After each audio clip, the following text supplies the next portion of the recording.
What's up guys? It's your boy JC. Ay. Yes, I'm making video. Tapos na kumain. Kaya punta ako ng rooftop. Wala kaming kuryente. Sobra, wala, as in zero, wala. So, ito muna ako bababa ng pagkain. Yossi. Hindi ako nag-yossi pero kada katapos na ng pagkain sa ako nag-yossi. Init, sobra.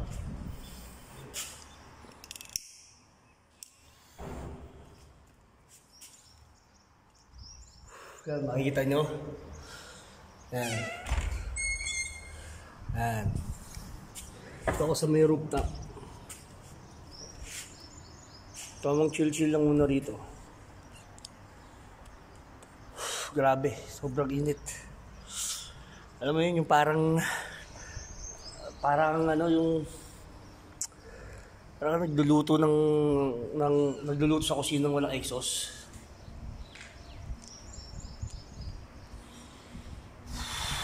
Anong buhay namin? Panggabi ako ngayon, closing alas 7, pasok ko hanggang alas 12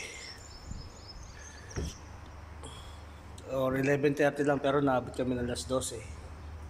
4.5 hours lang naman ang duty namin, kaya okay lang.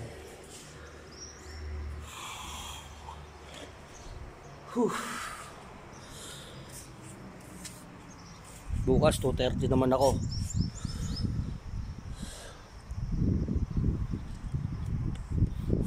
Ayan, makikita nyo yan. Yan ang aking mga kapitbahay.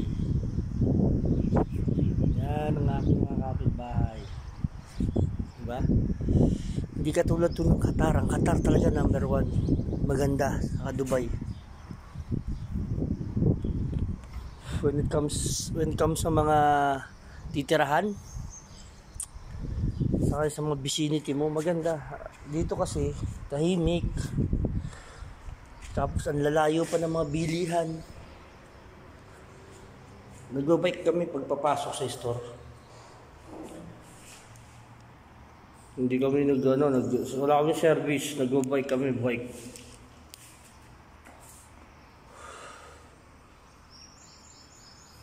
Meron kami ihawan doon. Ayan. Ihawan yan, ihawan. Kapag gusto mong mag-ihaw ng isda, akit ka rito.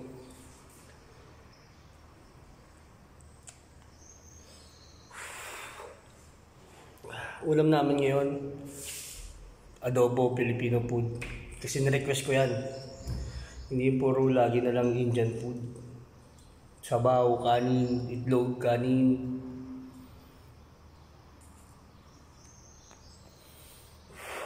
Shoutout sa iyo, Ma'am Myra. Thank you sa pagluluto mo ng Filipino food. Twice a week yan.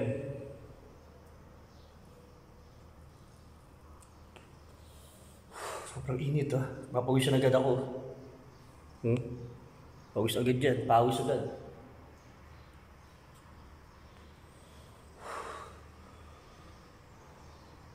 Like and subscribe lang kayo sa channel ko mga ka-homeboy. Pagawa tayo ng maraming content. Yung content na may mapupulutan kayong aral. Sa ngayon muna chill-chill lang. So tara. Ay bumaba. Init Yan, yun naman ang aking accommodation. Yan, tignan mo. Ilan na kami Pilipino rito? 4. Maraming Indiano, isang Bangladesh, tapos 2 Pakistani. The rest is puro Indiano. Nalibot ko kayo sa aking accommodation. Yan.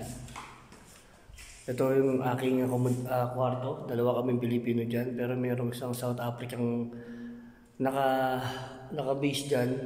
Kaso nakabakasyon. Kasi ako, reliever lang ako. Dito naman, 3 Indiano, mga kusinero. Naret namin.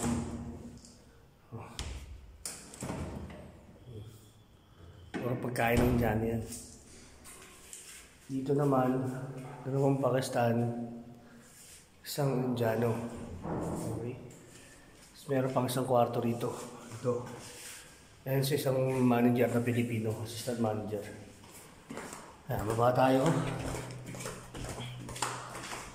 Nakakain tayo sa dining and kitchen. Ayan. Ayan si Narendra. Sa kusina. Ito ang aming kusina. This is the kitchen. Narendra, say hi. Oh, hi. Si Narendra, he's from India. Sa contract is already finished. He's just waiting for his flight to go home. Yan, meron kami dalawang microwave. Isa lang gumagana, ito si Rana. Meron kami aming burner. Marami kasi nga, mga ibang lahi kasama namin dito eh. Ang kitchen. Tayo sa labas, sa laundry area. Ito, laundry area, yan. Washing machine. Yan, sampayan namin. Sampayan namin. Ito, yung ano namin sa gas pala, gas. Yan, gas. Lagayan ng gas yan. Ito, ang aming park. Bicycle park. Parkingan ng mga bisikleta. Yan. Kasi nga, kami rito, nagbabike kami papasok sa trabaho, pauwi. Tapos pag may bibiling ka sa mga grocery, yan ka makainit, di ba? Kainit. O yan. Ito yung aming main door. Ito, kwarto rin to. Kaso, sarado yan. Nandun sa kabila ang pintuan yan. Ito ang aming main door. Ito ang aming salas. Yan. Yan ang aming sala. Ano mo, napakadumi, di ba? Ibang lahi. Sila gumagamit lagi niyan. Yan, pagkain namin. Oh. Dinideliver yan. Yan. Dinideliver yan araw-araw. May schedule ng pagkain minsan. Egg masala, chicken biryani, biryani lang, vegetable with rice. Bihira lang ang Pilipino food, isa lang. Ito naman, kwarto ng patraw namin, si Sir Randy. Ayan. Siya, may dalawa kaming pusa. O, ayan o. Pusa o. So, ayan, sige. O, ano, baba ka dyan, baba. Baba. Kuya, you cannot go down, no? Oh, see? Ayan, dalawang pusa namin. Jump. Oo. Ayan. Dito naman si Narendra, si Marup, saka si Pawan. 2 Indian, 1 Bangladesh.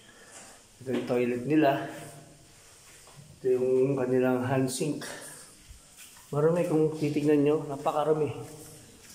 Napakarami ng mga kasama ko rito. Kami lang talagang naglilinis.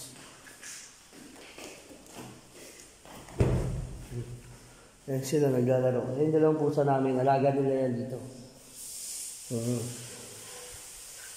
Yan. Maganda sana itong accommodation eh. Kung nililinis lang eh.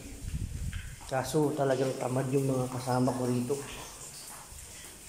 Na ibang lahi ha. Pero kami mga Pilipino naglilinis dito. Hindi ko sinisiraan kasi real talk naman. Totoo naman talaga. Totoo, isang kwarto pa to. Baho na.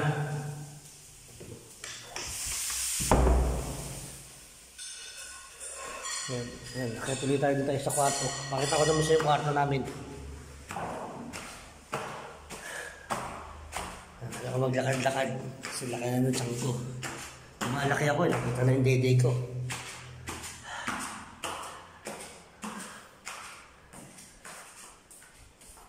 Wala kaming ilaw ngayon. Yan. So na tayo sa aking kwarto. Si Jason Kabayan. Son, hi ka naman sa channel ko. Oh, busy kumakain. Yan. Ito ang kwarto ko. Yan. So yan ang kwarto niya. Yan ang kusina. Ang CR namin. Kusina tuloy. Yan. Yan. Wala kaming ilaw kasi wala kaming kuryente. Kaya asa muna kami dito sa bintana. Ang loob ng aking cabinet. Hindi pa yan ang aking magamit kasi nandun sa kabila sa Avenue Mall. Dahil gaya ng sinabi ko, reliever ako dito. Dahil nakabakasyon nga ang si Sir Muniz. Taga South Africa, supervisor din siya. Mahiningal ako, konting lakad lang, di ba? Kailangan natin magpapayat. Upo muna. Pagod much.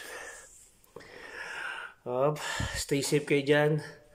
Sa mga ka-homeboy ko, stay safe, God bless to all. Peace.